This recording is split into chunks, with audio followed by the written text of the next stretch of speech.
1969 సంవత్సరంలో జూలై 21వ తేదీన నీల్ ఆర్మ్‌స్ట్రాంగ్ అనే శాస్త్రవేత్త చంద్రమండలంలో అడుగుపెట్టారు.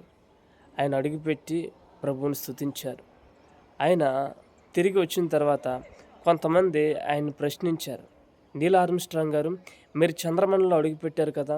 ఎలా ఫీల్ అవుతున్నారు అని అడిగితే ఆయన చెప్పిన చక్కటి సమాధానం ఏంటంటే, నేను చంద్రమండలంలో అడుగుపెట్టడం నాకెంతో సంతోషాన్నిచ్చింది.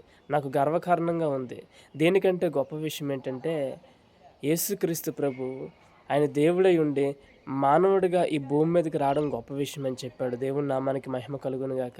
నిజమే కదా! ఆయన దేవుడై ఉండి, మానవుడిగా ఈ భూమి మీదకి రావడం అద్భుతం.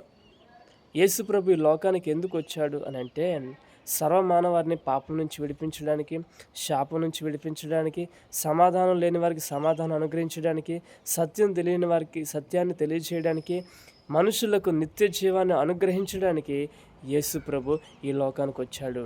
ఆయన ఈ లోకానికొచ్చి మనుషులందరి పాపాల నిమిత్తం శిలువ మీద మరణించి సమాధి చేయబడి మూడో దినమున తిరిగి లేచాడు.